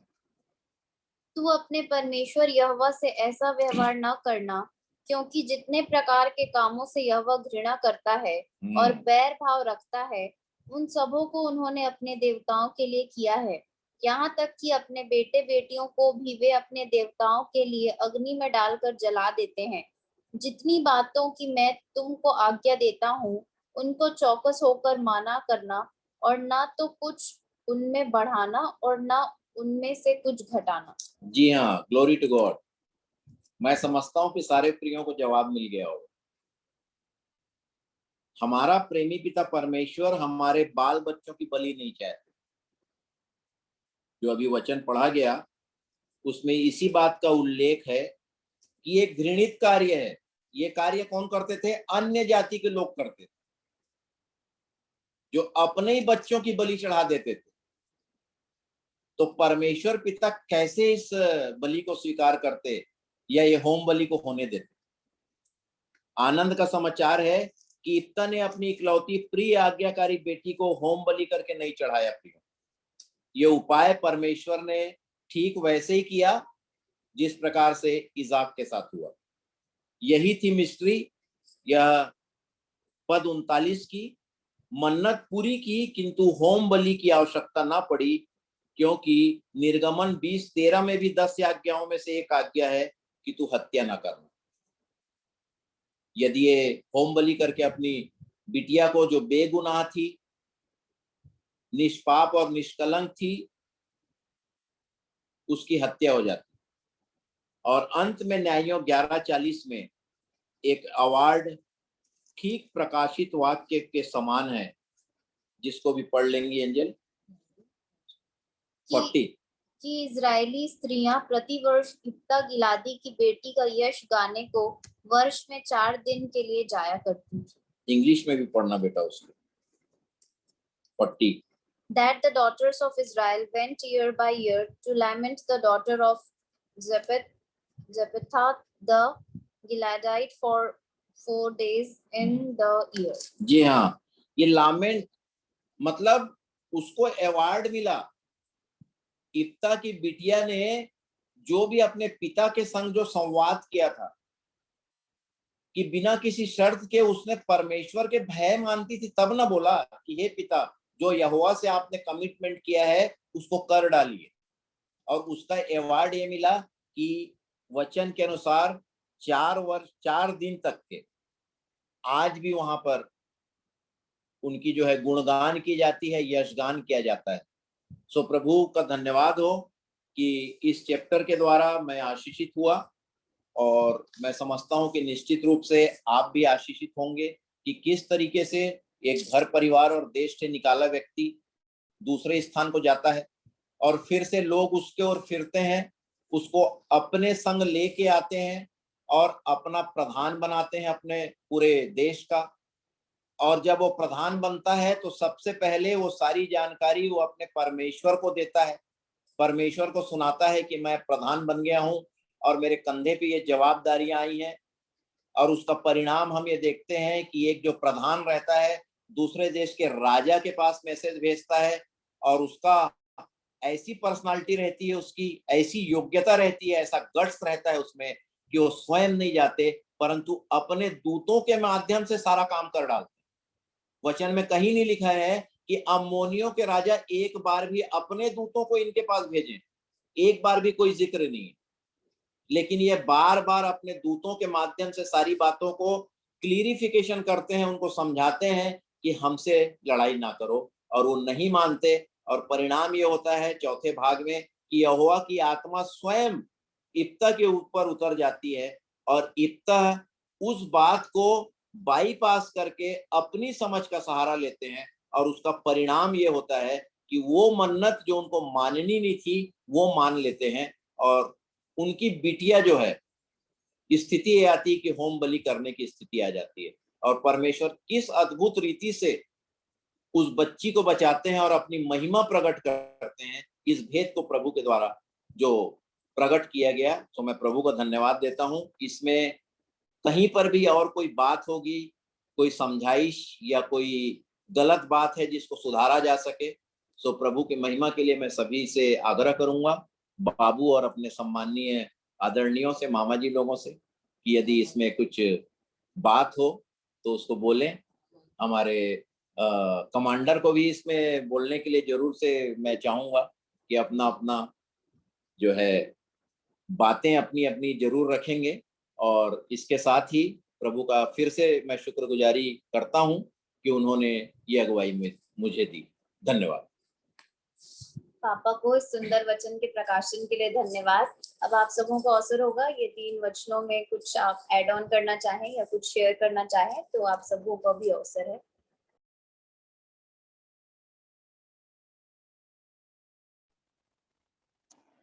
दादू को सुंदर वचनों के लिए धन्यवाद। और उन्होंने जो इप्ता के कैरेक्टरिस्टिक्स के बारे में उन्होंने बताया, बहुत ही अच्छे से बताया। और उनका जो एक गलती के कारण उन्होंने मतलब अपनी समझ का सहारा लेकर के, जैसे कि जब आत्मा, मैं तो ये सोच रही थी कि परमेश्वर की आत्मा इप्ता में समा गई, ऐसा लिखा है, और उसके बाद भी उन्होंने वो गलत किया। मतलब हमारे अंदर अगर पवित्र आत्मा है तो हम भी ऐसा नहीं कि हम कोई गलती नहीं करेंगे, हम भी गलत कर सकते हैं। तो सारी बातों में मतलब हमें परमेश्वर पिता पर डिपेंड होना है। लेकिन मेरा एक प्रश्न था, मेरे को ये चीज क्लियर नहीं हुआ कि मतलब इसमें जो उनकी बेटी है, इप्ता की बेटी जो थी, उनका बलि मतलब, क्योंकि यहाँ तो जैसे लिखा हुआ है कि 2 महीने बीतने पर वह अपने पिता के पास लौट आई और उसने उसके विषय में अपनी मानी हुई मन्नत को पूरा किया, ऐसे करके लिखा है। तो मेरे को ये मतलब नहीं समझ आ पाया कि उनका मतलब जब पूरा हो गया, मन्नत को पूरा किया, तो फिर वो उनकी बेटी को बलि कैसे नहीं हुआ। तो इसमें थोड़ा सा मेरे को डाउट था, तो आप लोग क्लियर कर सकते हैं। तो मतलब मेरे को ये चीज अभी भी क्लियर नहीं हुआ। जैसे कि वो दादू ने रेफरेंस भी दिया कि जो व्यवस्था विवरण में लिखा है कि परमेश्वर पिता तो वो खैर वो तो बता रहे थे एग्जाम्पल कि वो पसंद नहीं करते थे, कि जैसे वो एग्जाम्पल दे रहे थे कि देखो मतलब कैसे वो अन्य देवता मतलब जो जीवित नहीं है, जो सिर्फ मूर्तों के लिए, देवताओं के लिए ही अपने बच्चों तक को बलि कर दे रहे हैं, तो उनकी वो एक उपमा लेकर के वो बता रहे थे कि देखो वो ऐसा कर रहे हैं, भले मैं ये सब चीजें नहीं चाहता हूँ लेकिन वो इतना करते हैं, मतलब जो झूठे हैं उनके लिए इतना करते हैं, तो तुम मेरे लिए तुमको कितना करना चाहिए। तो ये चीज थोड़ा सा मेरे को क्लियर नहीं हुआ है, तो मेरी सहायता करें इस चीज में।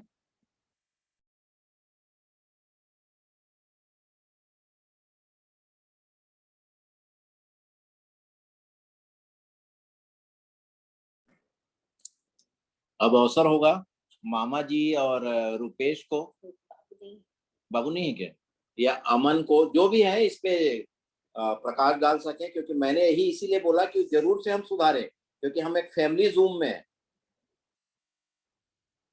मतलब जरूरी नहीं है कि मैं जो बातें को आपके सामने रखा वो 100% सही हो, इसलिए सुधार की यदि आवश्यकता है तो निश्चित रूप से हमारे आत्मिक उन्नति के लिए वो क्लियर होना जरूरी है। तो आप सबों को जय मसीह की। परमेश्वर पिता का मैं धन्यवाद देता हूँ कि उन्होंने फिर से हमको मिलाया इस मीटिंग के माध्यम से।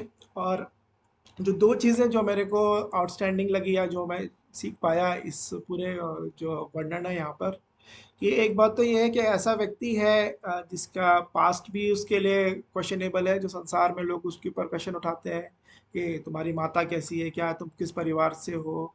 एक तो वैसा है, और दूसरी बात उसको अपने घर वाले लोगों ने अलग कर दिया है ना। तो वो वहाँ पे वो किस परिस्थिति से वो वहाँ पे वो है, लेकिन परमेश्वर पिता कैसे फिर से उसको अवसर दे रहे हैं, है ना, कि कभी भी कोई भी हम नहीं समझे कि लोगों ने हमारे साथ ऐसा किया है तो उसने ऐसा किया है, लोग हमको ऐसा देखते हैं, जो भी बात रहे किसी भी कारण से।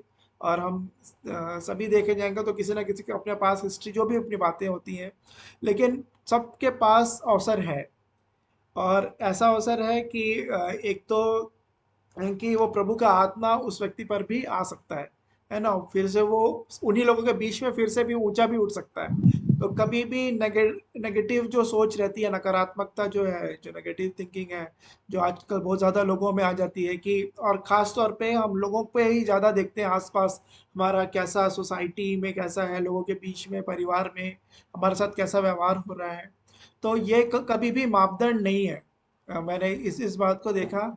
प्रभु चाहे तो हर एक परिस्थिति को बदल सकते हैं, किसी भी परिस्थिति में कहीं से भी हमको उठा के खड़ा कर सकते हैं। जो लोग निकाले थे उनका राजा या प्रधान वहां पे बना दिया कि जो राजा के समकक्ष होके बातचीत करने पाए, एक ऐसा व्यक्ति। और उसके साथ ही साथ उसमें जय भी मिल रही है ना, कि प्रभु की सहायता से वो उसको वो जय भी मिलने पाता है, हमको मिल सकती है प्रभु के द्वारा। तो कभी भी किसी भी परिस्थिति में, चाहे हम कितने भी नीचे हम क्यों ना पहुंच जाए, बोलते हैं रॉक बॉटम बोलते हैं, तब बिल्कुल उसके नीचे हम जा ही नहीं सकते सांसारिक तौर पे सोच सकते हैं, तो उस समय भी परमेश्वर पिता हमारी सहायता कर सकते हैं। तो मैं इसको एक ऐसा पॉजिटिव मैसेज में ज़रूर लूँगा कि कभी भी परिस्थिति के कारण, खास तौर पे मैं शेयर करता हूँ, जैसे जवानों के लिए चाचा जी ने शुरू में बात कही, तो मेरा एग्ज़ाम्स का रिजल्ट जो था क्लास 12th का, क्योंकि बहुत ज़्यादा क्रूशियल होता है ना। एग्ज़ाम तो पीएमटी का भी दिया था हमने, प्री मेडिकल टेस्ट की, डॉक्टर भी बनने का था, लेकिन 6,600 उसके बाद नहीं, मालूम मुझे नहीं पता और क्या डिजिट था, वो वाली रैंकिंग आई थी। तो वैसी तैयारी भी नहीं थी, तो वो बात नहीं है। और जो वो भी है ना, उस समय शायद 200-300 सीट, नहीं पता कितनी सीट्स हुआ करती थी। और दूसरी बात ये थी कि 12th का रिजल्ट भी कुछ खास नहीं था, है ना। लेकिन मैं आपको बताना चाहता हूँ उस समय में भी, है ना, हमको लगता था कि अब तो कुछ नहीं हो सकता। मुझे फर्स्ट टाइम ऐसा हुआ कि रिजल्ट के बाद में खाना वाना खाने में मन नहीं लग रहा था, या जो भी बात थी, है ना, बहुत बहुत ज़्यादा वो हो जाता है नेगेटिव थिंक, अब क्या होगा।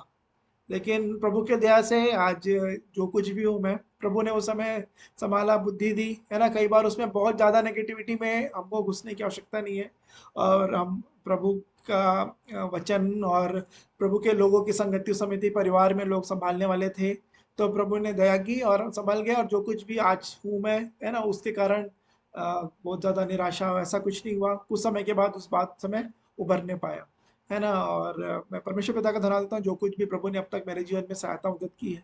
तो ये बात ज़रूरी है कि हम कभी भी किसी भी परिस्थिति से परमेश्वर पिता उठा के खड़ा कर सकते हैं, ये बात हम कभी भी अपने जीवन में, चाहे संसारिक जीवन के तौर पे भी सोचें या आत्मिक जीवन में भी सोचें, कई बार ऐसा लगता है कि शैतान इतना ज़्यादा हमको कर देता है, अब क्या, तुमने तो इतना कर लिया, अब तो तुम्हारे लिए कोई भी वो नहीं है, उम्मीद नहीं है। ऐसी स्थिति हम अपने जीवन में कभी ना आने दें, है ना। उसकी संगति वैसे लोगों की थी, देश से बाहर निकाल दिया गया था युक्ता, लेकिन वहाँ पे भी अवसर है और फिर से ऊंचे स्थान पे खड़ा कराने वाला हमारा परमेश्वर पिता है। तो मैंने इस बात से ये सीखा। और दूसरी बात वही कि उतावली में आकर कुछ भी, अब जोश में आके फिर कुछ भी नहीं बोलना है प्रभु के सामने, इसको कि सब बातों के लिए हमारे, क्योंकि लिखा है कि जो कुछ अपने मुंह से हम कहेंगे उन्हीं बातों का हमारे लिए हमारा न्याय होगा, है ना। जो कुछ प्रभु के लोग जब आपस में बैठते हैं, जो कुछ उन्होंने बातें की, उनके स्मरण के लिए वो किताब लिखी जा रही है कि हम क्या क्या बोल रहे हैं। तो शब्दों पे ज़रूर हम अपना ध्यान रखें, प्रभु हमारी सहायता करे, है ना। कोई भी ऐसी बात जिसके ऊपर हमको फिर ज़्यादा दंड या न्याय ना आने पाए, प्रभु सहायता करे। उनसे हम, उससे पहले हम क्षमा मांग लें तो प्रभु सहायता करे। तो वाक्यांश, इन बातों से मैंने इन बातों को सीखा। मैं परमेश्वर पिता का धन्यवाद देता हूँ। Thank you.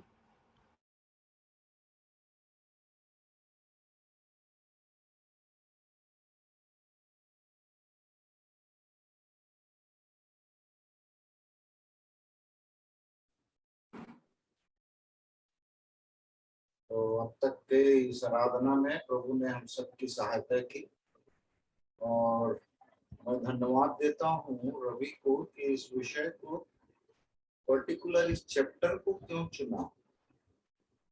तो एक दो बातें जो मुझ पर प्रकट हुई उसको मैं शेयर करना चाहता हूँ। वास्तव में न्यायियों की किताब पूरा, राजा और इतिहास, यदि हम देखें तो राजाओं के बारे में वर्णन है, और राजाओं का पूरा राइट रहता था, कोई भी डिसीजन लेने के लिए वो पूरा करते थे।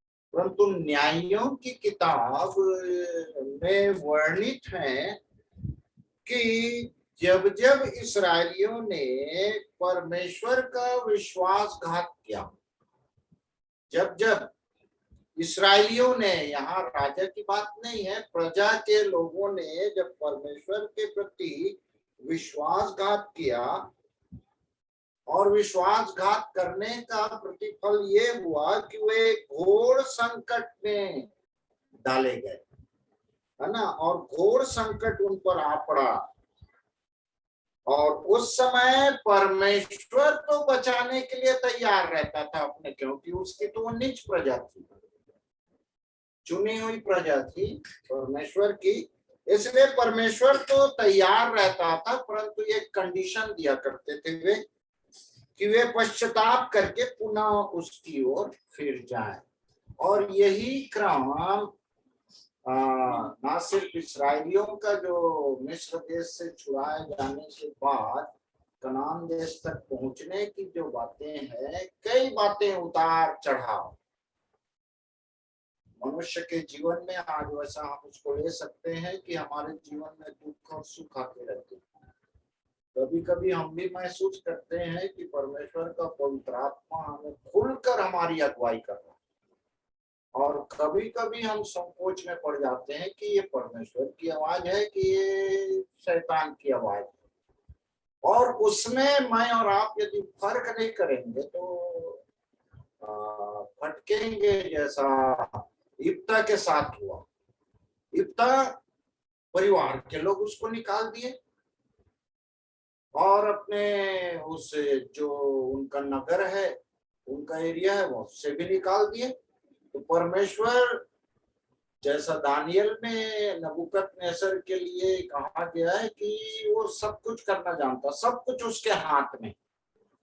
और यदि न्यायियों का अंतिम अध्याय 21 अध्याय का अंतिम वचन देखेंगे तो वहां ये लिखा है, उन दिनों में इस्राएलियों का कोई राजा ना था। मतलब ये जितने थे राजा नहीं थे, कोई राजा नहीं था, ये सब न्यायी बनकर इस्राएलियों की अगुवाई करने के लिए आया करते थे। और एक नहीं है, न्यायियों की किताब में 21 अध्याय है, और यदि न्यायी जितनों को हम गिने तो 21 से ज्यादा गिनते रहिए। और वे राजा ना थे जिनको जो ठीक जान पड़ता था वही वह करता था।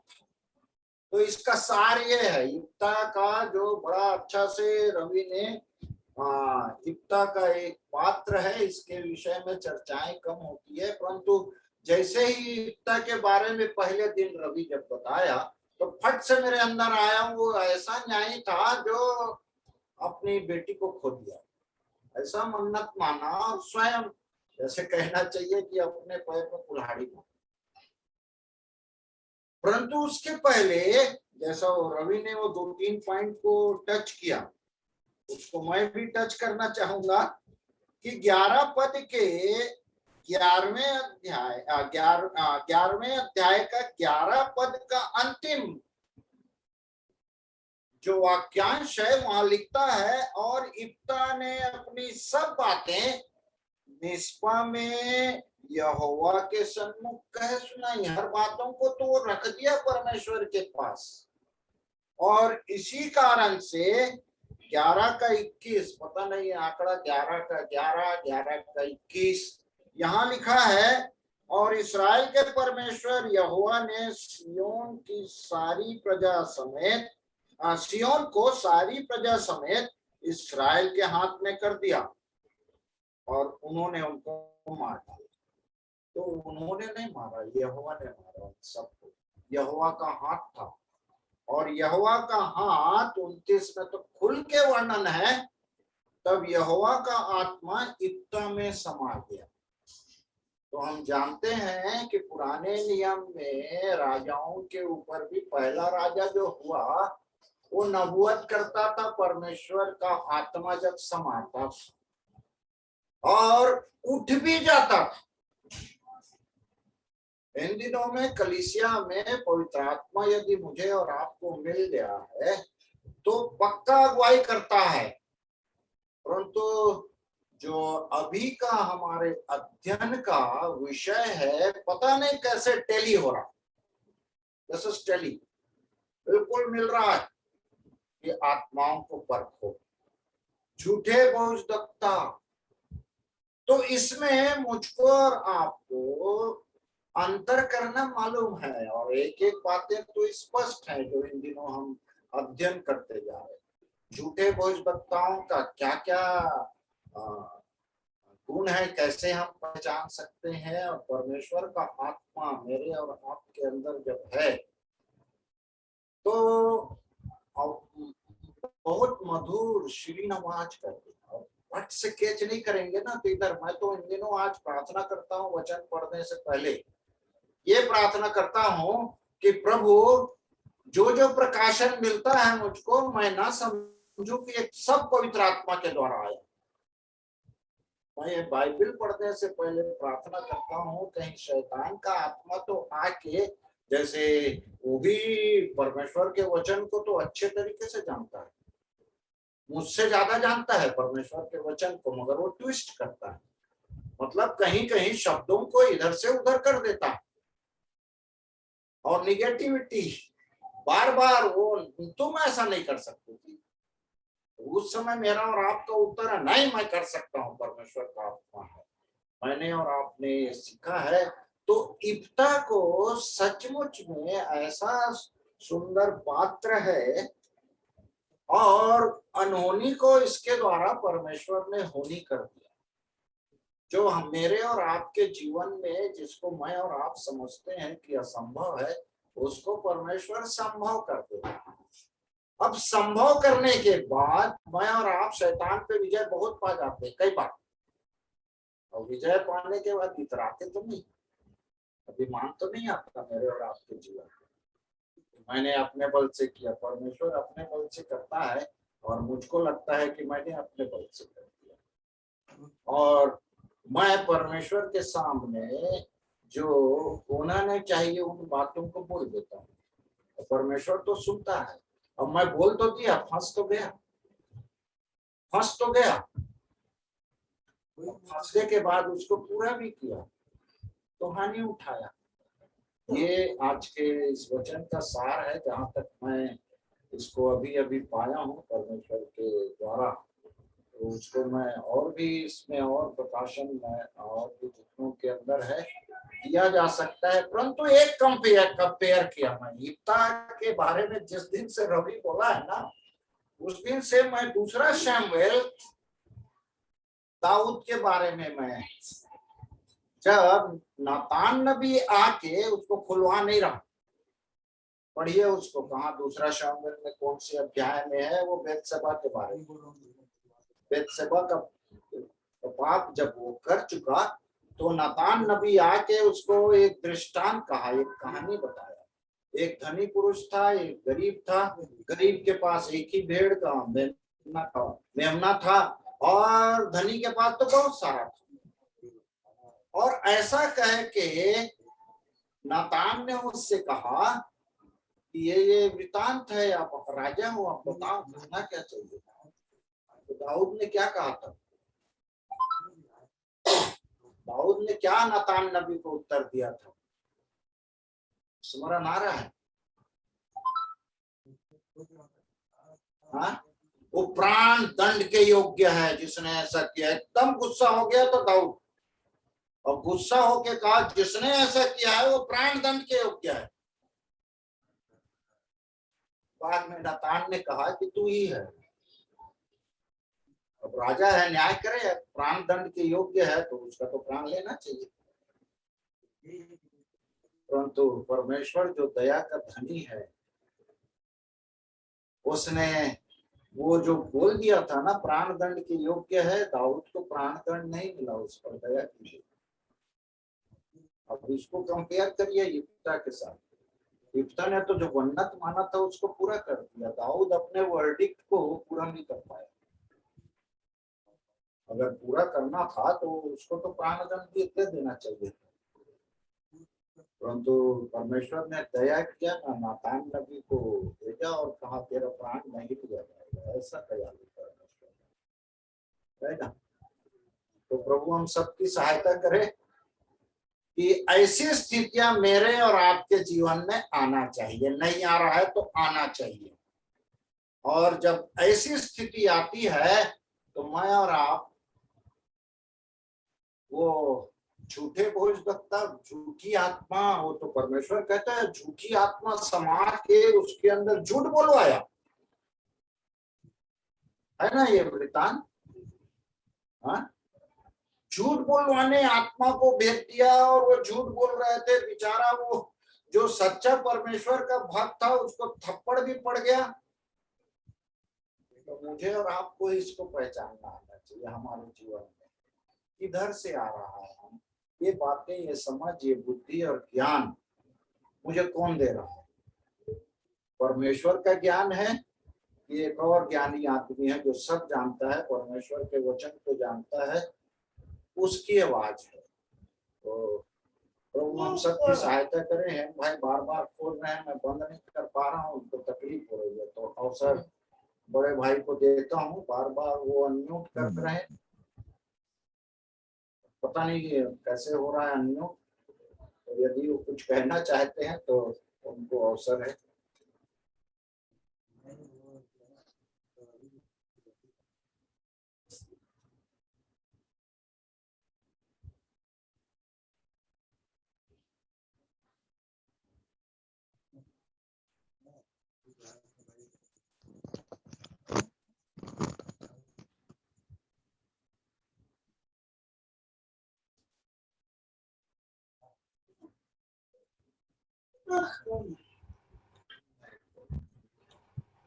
बाबा आपकी आवाज नहीं आ रही है,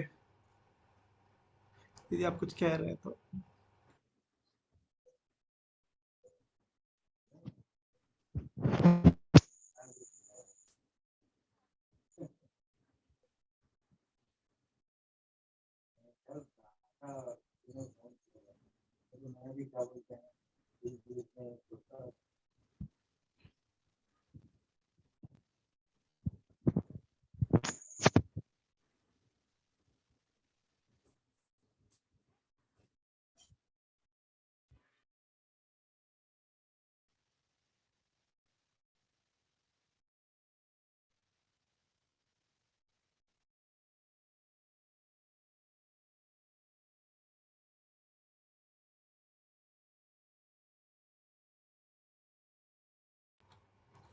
लगता है कुछ इंटरनेट का प्रॉब्लम है या कुछ है, पापा की आवाज़ नहीं आ पा रही है, दीदी वो कुछ हाँ, कह रहे हैं। प्रॉब्लम है उनको, जी जी। प्रॉब्लम है कुछ।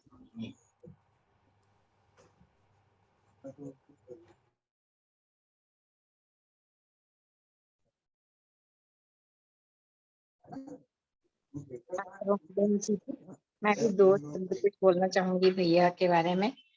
और परमेश्वर पिता का धन्यवाद हो कि हम सब फिर आज सकुशल हैं और जुड़ने पाए जूम मीटिंग में। और मैं भैया जब 2-4 दिन पहले ही कुछ दिन पहले बोले थे कि मैं न्यायियों से बोलूंगा और क्लू भी दिए थे कि मैं इस बारे में बोलूंगा, तो मैं खोजी कि भैया बोलना क्या चाहते हैं किस बारे में। तो मैंने 11 अध्याय को पढ़ा था और उस समय मैंने इप्ता जो शूरवीर था उसके बारे में पढ़ा, फिर जो बलिदान के बारे में देखा, तो मैंने सचमुच मैं वहां से भी मैंने ये देखा कि उसकी उनकी बेटी जो थी वो बहुत ही आज्ञाकारी और अपने पिता से प्रेम करने वाली और परमेश्वर का भय मानने वाली थी। तभी उसने कहा कि परमेश्वर ने जो मुनियों से तुझे छुड़ाया है और विजय पाया है, तो परमेश्वर की आज्ञा को आप पूरी करें। ऐसे करके जब मैंने पढ़ा ना, तो सचमुच मुझे ना ये चीजें जो है बहुत अच्छी लगी और मैंने कहा सचमुच ये बेटी कितनी आज्ञाकारी है।